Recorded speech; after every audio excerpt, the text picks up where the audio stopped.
আমি কিন্তু বাংলাদেশে এখন আর নিরাপদ বোধ করি না। আমি একদমই নিরাপদ বোধ করি না এই কারণেই যে বাংলাদেশের রাজনীতিটাকে এমন একটা জায়গায় সবাই মিলে আমরা সকলেই যার যার জায়গা থেকে নিয়ে গেছি যে কে কার কোন স্বার্থ হাসিলের জন্য আমাকে নাই করে দেবে। দেশের মানুষ যেভাবে হচ্ছে মেয়েদেরকে কটূক্তি করতেছে, এটা আসলে মেয়েদের জন্য হচ্ছে মেয়েটা অসম্ভব। বাচ্চা মেয়েটিকে ধর্ষণ করা হয়েছে, এই মেয়েটিকে কেন ধর্ষণ করা হলো এবং ধর্ষকের আমরা কঠিন বিচার চাচ্ছি, সবাই মিলে এই জন্য একতা হয়েছি। শিক্ষার্থী থেকে গৃহবধূ বাদ যাচ্ছে না চতুর্থ শ্রেণীর শিশু। প্রতিনিয়ত ঘটে চলেছে এক ভয়াবহ ধর্ষণের শিকার, যার কালো ছায়া এখন বাংলাদেশে। তবে বিষয়টি নিয়ে এখন ক্ষিপ্রতা প্রকাশ করেছে সর্বমহলের সকল রাজনীতিবিদরা। তবে বিএনপির মহানেত্রী ব্যারিস্টার রুমিন ফারহানা জানিয়েছেন, বর্তমান সরকার যে প্রশাসন গড়ে তুলেছে তার থেকে আগের সরকারই ভালো ছিল, আমরা অনেকটাই নিরাপদ ছিলাম। যদি শেখ হাসিনা সরকার ক্ষমতায় থাকে তাহলে বাংলাদেশ নিরাপদ। বিএনপি, জামাত এবং অন্যান্য বিরোধী দলের উচিত দোয়া করা যাতে শেখ হাসিনা সরকার আবারও ক্ষমতায় আসে। মোটামুটি আমি দেখলাম 5 তারিখের পর থেকে বাংলাদেশে যার যেমন খুশি, উনিও নিজেকে সমন্বয়ক দাবি করেন, আমিও নিজেকে সমন্বয়ক দাবি করি, আপনিও নিজেকে সমন্বয়ক দাবি করেন। মোটামুটি এটা এখন আমাদের সকলেই আমরা একজন শেখ হাসিনা, সকলেই আমরা প্রত্যেকে যার যার জায়গা থেকে এখন সর্বময় ক্ষমতা আমরা মনে করছি আমাদের হাতে চলে এসছে। সো আমাদের যেহেতু দীর্ঘ কয়েক বছর 15 বছরের ওপরে আমাদের এক ধরনের অভিজ্ঞতার মধ্যে দিয়ে আমরা গেছি, এক ধরনের সাপ্রেশনের মধ্যে দিয়ে আমরা গেছি, এক ধরনের ভীতির মধ্যে দিয়ে আমরা গেছি। সুতরাং আমাদের নানান রকম অবদমিত রাগ, ক্ষোভ, যন্ত্রণা আছে, সেগুলোর বহিঃপ্রকাশ আসলে আমরা নানান রকম ভাবে করতে দেখছি। এবং একই সাথে আমরা এটাও লক্ষ্য করছি যে সরকার আসলে সামাল দিতে পারছে না। আজকে বিএনপির মহাসচিব একটা কথা বলেছেন যে ম্যাজিস্ট্রেসি পাওয়ার দেয়া মানে হচ্ছে পুলিশ প্রশাসন তারা ফেল করেছে। অ্যাবসলিউটলি তাই। আপনি দেখেন রাস্তায় বহুদিন ধরে পুলিশ দেখিই নাই, গত কয়েকদিন ধরে পুলিশ দেখছি আমরা ট্রাফিক, কিন্তু তাদের ট্রাফিক কন্ট্রোলের ব্যাপারে খুব বেশি কি উৎসাহী মনে হচ্ছে?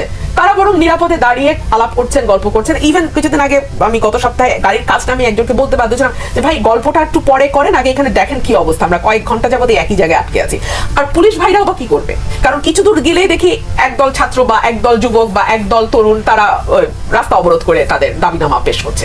এদিকে ইডেন কলেজের ছাত্রীরা জানিয়েছে, 5 আগস্টের পর থেকে দেশের মানুষ এমনটাই আচরণ করছে আমাদের সাথে, যা কোনোভাবেই সহনশীল নয়। দিনে দুপুরে রাতে কোনো অবস্থাতেই কোনোখানেই হাটে বাজারে সর্বস্তরে নিরাপত্তাহীনতায় ভুগছে সাধারণ জনগণ থেকে শুরু করে সকলেই। তাই এই মুহূর্তে সময়ের দাবি নিয়ে আন্দোলনে নেমেছে পুনরায় ছাত্র সমাজ। দিন শেষে হচ্ছে মেয়েরা দেশের জন্যই ভালো, বাট দেশের মানুষ যেভাবে হচ্ছে মেয়েদেরকে কটূক্তি করতেছে, এটা আসলে মেয়েদের জন্য হচ্ছে মেয়েটা অসম্ভব।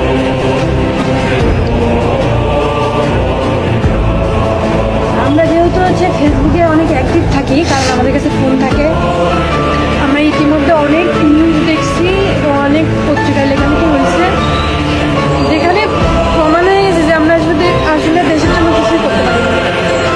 অনিশ্চিত হয়ে যাচ্ছে রাষ্ট্র কি করছে আসলে।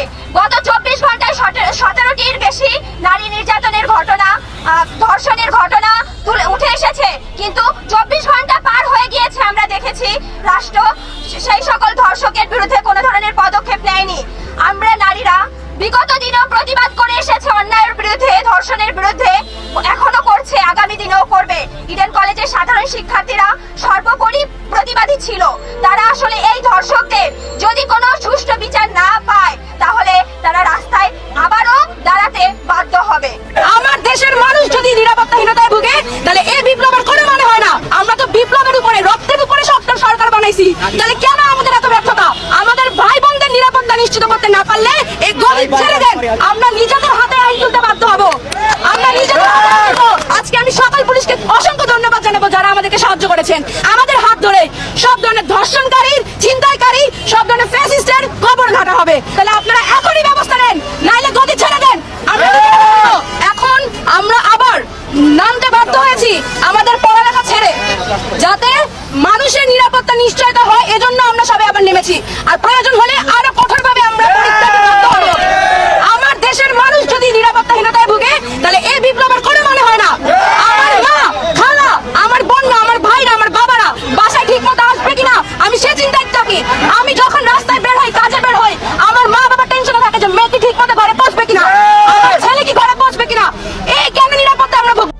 এছাড়াও ইতিমধ্যে গত 24 ঘন্টায় 17 জন এবং গত 65 ঘন্টায় 48 জনের উপরে ধর্ষণের শিকার হয়েছে। তবে বিষয়টি নিয়ে রাষ্ট্র এখনো চুপ থাকায় প্রতিবাদ করছে শিক্ষার্থীরা। প্রয়োজনে পদত্যাগ চেয়েছেন উপদেষ্টাদের। প্রিয় দর্শক, দেশের এমন বিরল পরিস্থিতিতে নিজের এবং নিজের স্ত্রী সন্তানের নিরাপত্তাহীনতায় আসলে কি আপনি মনে করেন এই সরকারের কোনো ব্যর্থতা জড়িত আছে? তা অবশ্যই জানাতে ভুলবেন না। পরবর্তী আপডেট পেতে চ্যানেলটি